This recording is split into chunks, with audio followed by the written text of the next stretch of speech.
तुमसे एक बात कहनी थी। रीना, सरला ने कुछ झिझकते हुए कहा। हाँ हाँ, कहिए ना दीदी। मुझे देखिए, मैं तो अपने दिल की सारी भड़ास निकाल देती हूँ। आप सगी बहन से बढ़कर हैं मेरे लिए। मेरे सारे सगे तो नाता तोड़ ही चुके। रीना ने उनका हाथ अपने हाथ में लिया। तुम तो जानती ही हो, अक्षत की आर्मी में पोस्टिंग हो गई है 2 महीने पहले। उसका बचपन का सपना पूरा हो गया। हाँ दीदी, मैं अक्षत बेटे के लिए इतनी खुश हूँ कि क्या बताऊँ। आपको चिंता हो रही होगी ना, नई नई पोस्टिंग में बॉर्डर पर तैनाती। अरे नहीं, ऐसी बात नहीं है। एक्चुअली अक्षत को तुम्हारी पीहू भा गई है। उस दिन 26 जनवरी के फंक्शन पर पीहू बिटिया आई थी ना तुम्हारे साथ। अक्षत मुझे पिक करने आया था। उसका दिल पहली झलक में ही पीहू पर आ गया। वह मेरी भी बेटी जैसी है, पर हमारी हैसियत तुम लोगों जितनी नहीं है। हम तो बेहद मामूली लोग हैं, इसलिए थोड़ी हिचक हो रही थी। कैसी बात कर रही हैं दीदी, आप तो जानती ही हो, मेरे पति चाहे नामी बिजनेसमैन सही, मैं उनकी दूसरी पत्नी हूँ और बिजनेस उनके दोनों बेटों ने हथियाया हुआ है। अब बस वे नाम के ऑनर रह गए हैं। हम माँ बेटी का खर्च हम ही मिलकर चलाते हैं। अब पछताती हूँ दीदी, काश मैंने एक शादीशुदा आदमी से लव मैरिज ना की होती। मैं पीहू बिटिया से बात करके आपको बताती हूँ। अभी तो फर्स्ट ईयर में ही है ना। हाँ हाँ, जल्दी क्या है, अभी सगाई कर लेते हैं, शादी 3-4 साल बाद कर लेंगे। अभी तो मेरा अक्की खुद 21 का ही है। सरला की आंखों में चमक आ गई।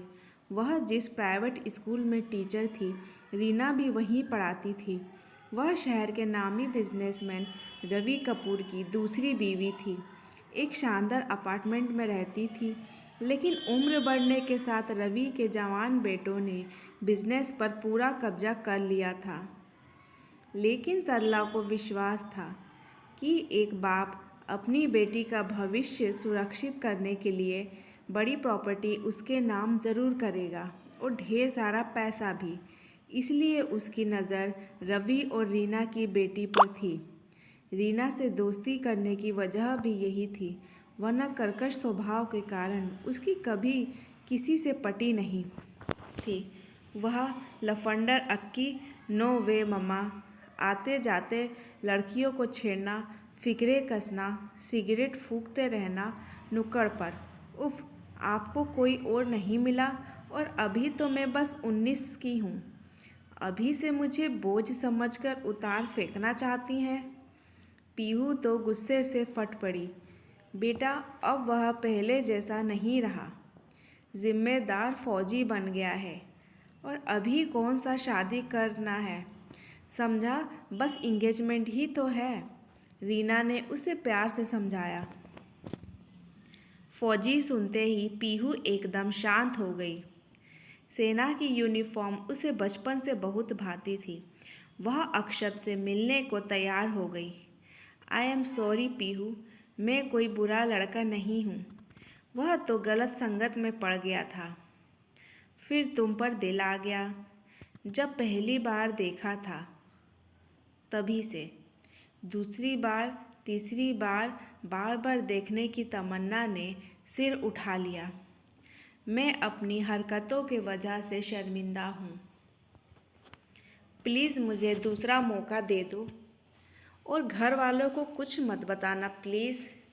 आई am sorry and I love you Akshat. उससे मिलकर एकदम साफ बात की।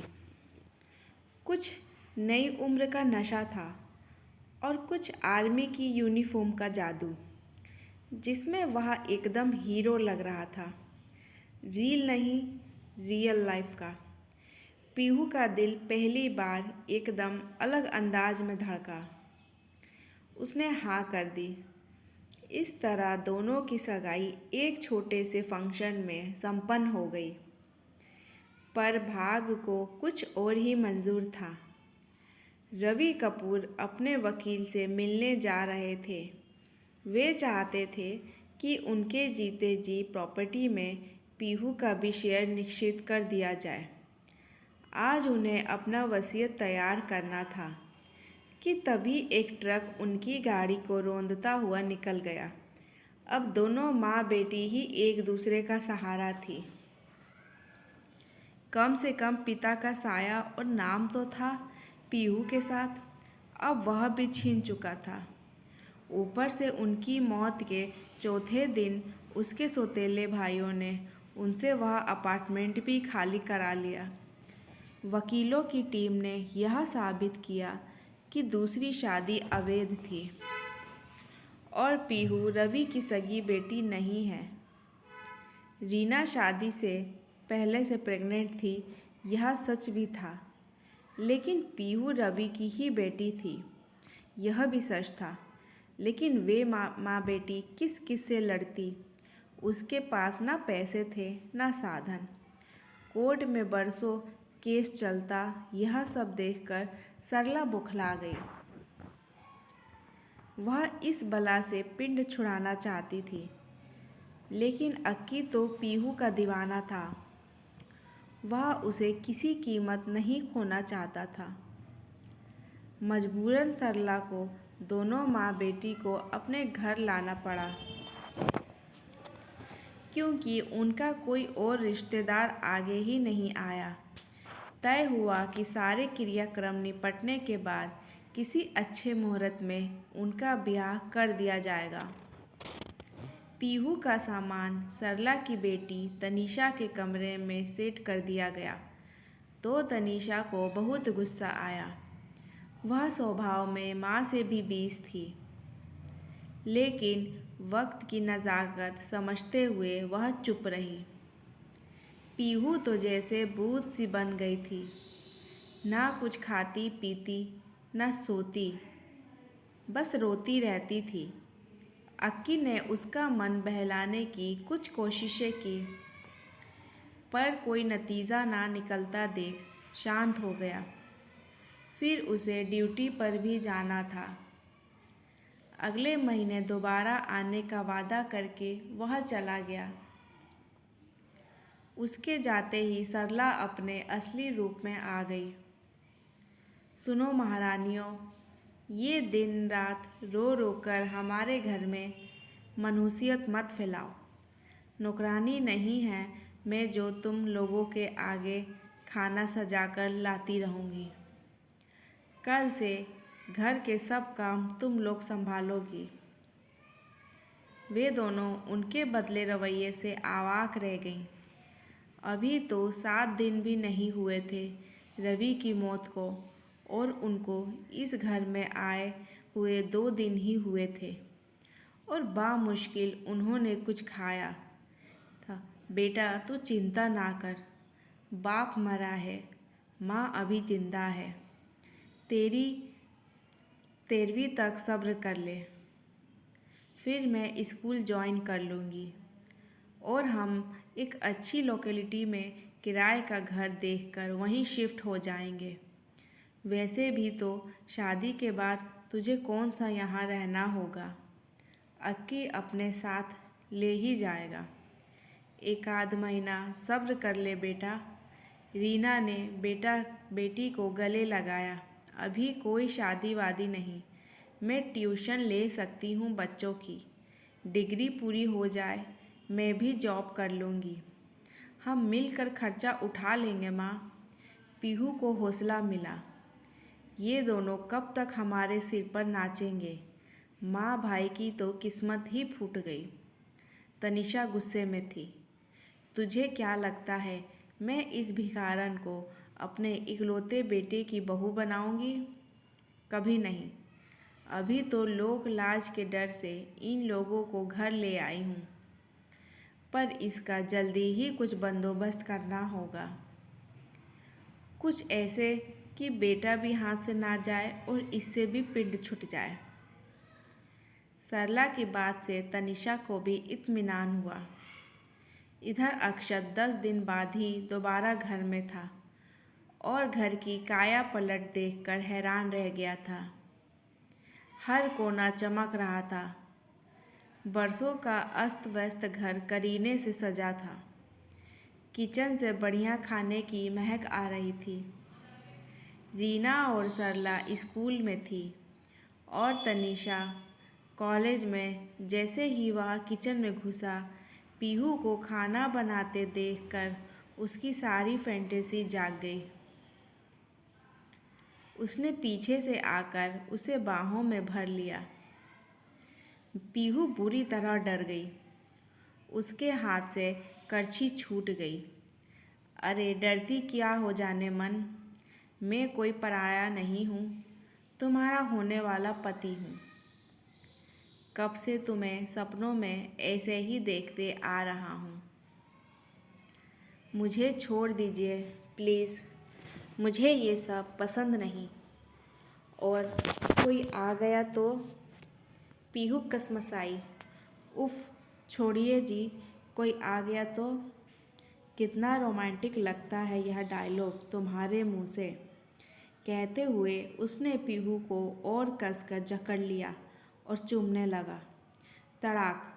अगले ही पल थप्पड़ की गूंज सुनाई दी। पीहू के नाजुक हाथों में इतनी शक्ति आ गई थी कि पूरा पंजा ही अक्षत के गाल पर छप गया। मैंने कहा ना, मुझे पसंद नहीं, मत छूना मुझे, समझ नहीं आया? एक बार पहले भी थप्पड़ खा चुके हो ना, सड़क पर रास्ता रोककर मेरा हाथ पकड़ने पर। यू बिच, क्या समझती है खुद को, कोई हूर परी है? इतना एटीट्यूड? यह घमंड तोड़ने ही तो तुझे पसंद किया था। कुछ नहीं भूला मैं, अच्छे से याद है वह थप्पड़। और तूने ही हमारे ग्रुप की कंप्लेंट पुलिस में की थी ना कि हम लड़कियों को परेशान करते हैं। हमने तो मामला आराम से सेटल कर लिया पुलिस से, और दोस्तों से शर्त रखी थी कि उस थप्पड़ के बदले तुझे अपने पैरों की जूती हम ना बनाया तो मेरा नाम अक्की नहीं। उसने कसकर पीहू की लंबी चोटी अपने हाथ पर लपेटी। आपको शर्म नहीं आती? आर्मी ज्वाइन कर ली है आपने, और लड़कियों को लेकर ये सोच है आपकी, वह भी जिससे प्यार का दावा करते हैं, अर्धांगिनी बनाना चाहते हैं। मुझे लगा था आप सुधर गए हैं, मैं भूल गई थी। चाहे पुलिस हो, वकील हो, जज हो या फौजी, सभी इसी समाज से आते हैं, कोई अलग से नहीं, हम उतरे देवदूत नहीं हैं आप। पीहू दर्द से बिलबिलाई पर चुप नहीं हुई। नहीं आती शर्म, तू मेरी पर्सनल प्रॉपर्टी है, मेरा कोई कुछ नहीं बिगाड़ सकता। ये थप्पड़ तुझे बहुत महंगा पड़ेगा। अर्धांगिनी हूँ मैं, चाहूँ तो तेरी अधनंगी वीडियो वायरल कर सकता हूँ, लेकिन पहले तुझे सबक तो सिखा लूँ। वह उसके बाल पकड़कर किचन से घसीटता हुआ बाहर ले आया और अपने कमरे में ले जाने लगा। मेरी वीडियो बाद में बनाना, पहले अपनी वीडियो देख लो, लाइव स्ट्रीमिंग पर हो, कितने लोग देख रहे हैं। पीहू ने दूसरा हाथ आगे किया जिसमें फ़ोन था। व्हाट द, अक्षत सन रह गया और अगले ही पल उसे बाहर धक्का देकर कमला लॉक कर लिया। पीहू का काम हो चुका था। आर्मी उस पर एक्शन ले ही लेगी और इस बार कोई सेटलमेंट उसे नहीं बचा पाएगा। अपनी डिग्री पूरी करके पीहू अब जानी मानी प्रोफेशनल काउंसलर बन गई। अपने जैसी कितनी ही लड़कियों को वह जीने का हौसला देती थी। प्यार करो, प्यार में भूल भी करो, खुद गलतियाँ करना और उनसे सीखना, उनकी सज़ा पाना, ये सब ज़िंदगी का हिस्सा है।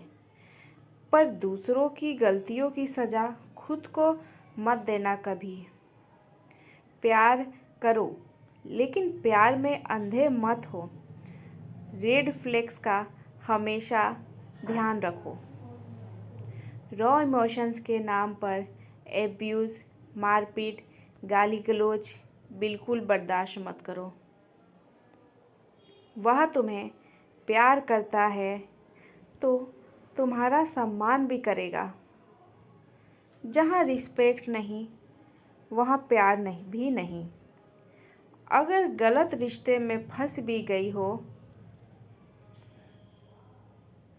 कोई बात नहीं, अभी भी कुछ नहीं बिगड़ा। कभी भी बहुत देर नहीं होती। जब तक जिंदा हो, खुद पर विश्वास करो। अपनी कमियों पर डिप्रेस होने की बजाय खूबियों पर फोकस करो। आत्मविश्वास बढ़ाओ। अपनी कद्र जब तक खुद नहीं करोगी, कोई और भी नहीं करेगा। और हाँ, प्रेम में पड़ने से मत घबराओ। ना ही किसी पर आकर तुम्हारी ज़िंदगी ख़त्म होती है। जिसके पास साथ नई शुरुआत कर सको, साथ कदम मिलाकर चलो सको, उसी से प्रेम करना, गुलामी नहीं। एक दिन अपने सोलमेट को पा ही लोगी। प्यार खुशी का दूसरा नाम है, ना कि टॉर्चर का।